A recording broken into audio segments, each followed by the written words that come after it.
Welcome to Sideways Look, the podcast where we examine the policies hidden in plain sight.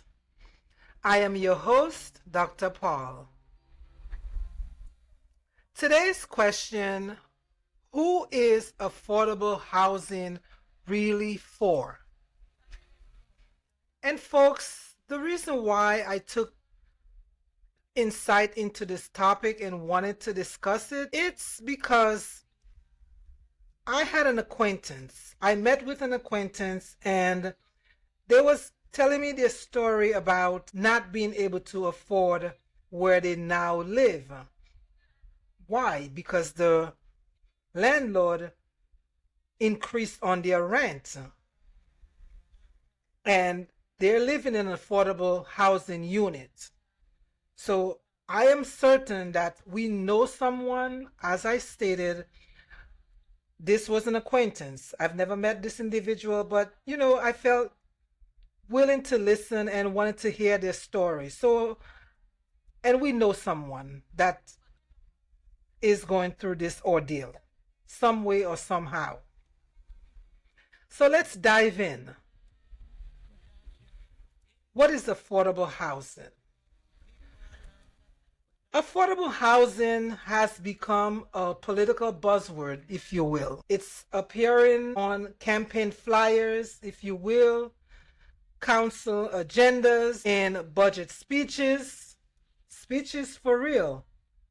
Take, for example, during the last national election, then candidate Kamala Harris proposed tax incentives for developers and down payment assistance for first-time buyers as part of her housing plan. In an August 2024 speech in Raleigh, North Carolina, she said this: "We should be making everything to make it more affordable to buying a home, not less." But that begs the question, affordable for whom? The truth behind housing promises. Let's dissect that definition for a second. What does affordable really mean? Affordable housing is generally defined as housing that costs no more than 30% of a household income. But that definition hinges on something called area median income, or AMI. Here's the problem with AMI. Because AMI is calculated over large regions, often including wealthier suburbs, that inflates the median, allowing apartments labeled as affordable to be priced for people earning, let's say, $60,000, leaving out families making $25,000 or less. Take, for example, in New York City, some affordable apartment rent for over $2,000 a month. That's a lot. The 2025 AMI for New York City is estimated at income of $145,800 for a family of 3. What does that mean, Dr. Paul? That means a household earning $116,000 could still qualify for low-income housing, even as many families with far less income remain priced out. That's unheard of. This issue isn't limited to New York City only. In Miami-Dade County, Florida, there's a shortage of over 90,000 affordable units for those earning below 80% of the AMI, making about 75,000 a year. Now that's according to the nonprofit Miami Homes for All. Sad, right? Executive Director Ann Lord said it best. Miami-Dade County is facing the largest affordability crisis in the country. Listen up, folks. One local resident, a 27-year-old University of Miami graduate, David Ondeck, shared his story. He shared his story with NBC News of Miami. He said his rent jumped from $2,000 to $2,400, prompting him and his wife to leave Miami entirely. They now live in a suburb of Tampa, Florida, paying less for a larger home.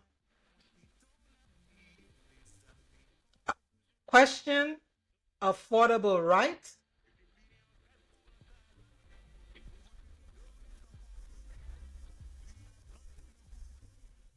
So let's look at the race, zoning, and the hidden history. Most Americans, they do agree that there is a housing shortage. But we rarely talk about how much racism still shapes this policy. Remember I talked about the hidden policy? Racism. A 2020 Forbes article noted that while legal segregation is gone, zoning laws continue to drive racial inequality in housing. Legal segregation is gone, mind you, but racial inequality still exists in housing. Now that's sad. Consider Atlanta. It's often held up as a black success story, but it also ranks first in the nation for income inequality.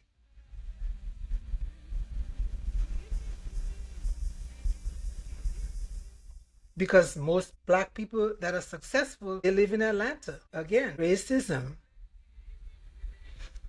One resident, Martin, pays $1,300 a month to live at Campus Edge in Marietta, Georgia. He said after his family conflict forced him out of his grandmother's home, he lived in his car for a month. He now works full-time at a university restaurant, and he fears he's going to become homeless again. Why do you think? It's because his unit may be demolished. And this is not only his fear, it is the fear of his other tenants, which they have begged the city council to try to prevent this demolition from happening. Atlanta's homelessness and eviction rates have been rising for 3 years, and it could get worse. Why do you say? This is because the proposed One Beautiful Bill Act, if it passes, HUD rental assistance could be slashed by over $26 billion. That's a 43% cut. That's going to be catastrophic in a region where many black residents rely on federal aid just to stay housed. How can a bill be beautiful and big at the same time? That's for another topic, y'all. So, who really benefits from this? Dare we ask?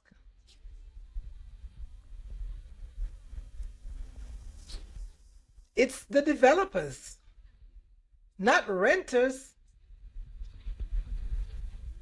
because cities grant tax break to them folks, or zoning perks to developers who include the word affordability in their units. But these units are limited, sometimes temporary, and rarely reach the people who needs it the most. Not to mention the application process. It can be burdensome. Supply is often short, and information to complete this application is often hard to access. Technology also.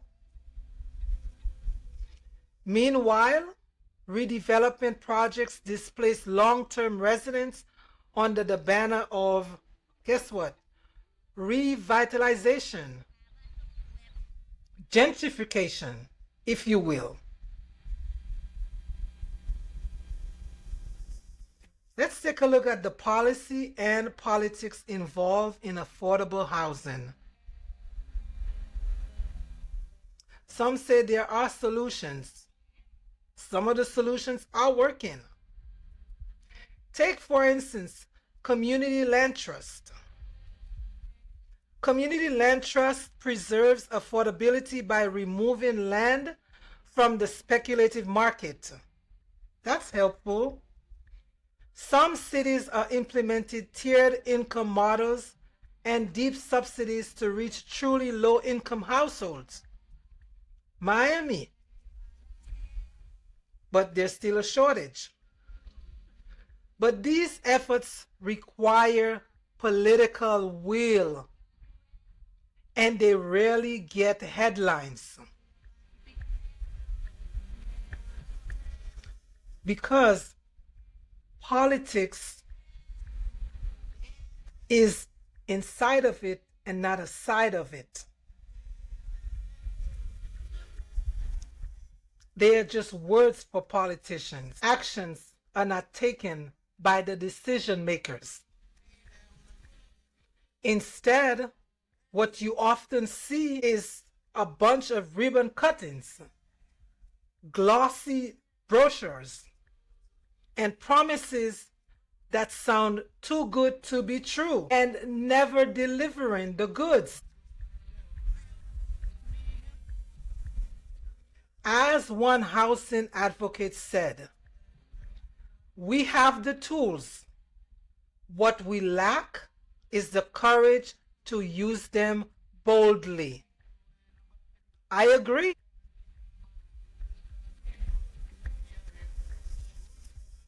Can we fix it? I say yes. But only if we act intentionally.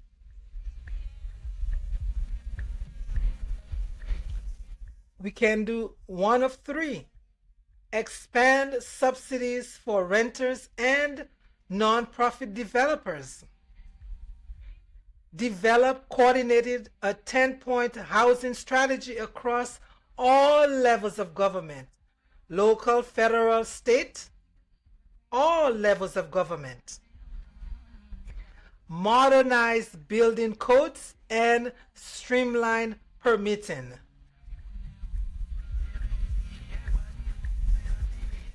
We can also invest in rehabilitation and expansion of existing affordable units. And after disasters, We must rebuild not just quickly, but equitably. What does that mean? That means energy efficient, disaster resilient, housing designed with community input and climate in mind.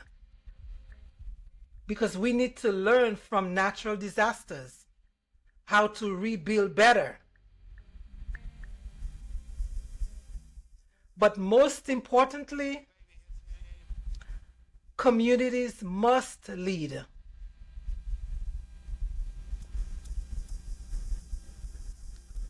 Especially when there are solutions that we can use to address those needs. So what have we learned today? Affordable housing is more than a percentage. I truly believe that. It's a political and a moral choice that we need to make. When definitions are vague, accountability vanishes. And when the privileged define affordable, the vulnerable are left behind. Remember I gave you the definition of AMI and affordable, what it means? They include the wealthy. Developers always add affordable into their development of these homes. But who is left behind? The vulnerable, those in need. So in closing, thank you for joining me on Sideways Look today. I am Dr. Paul, and remember, the truth isn't always where we're told to look. Sometimes we have to turn things sideways. See you on the next side.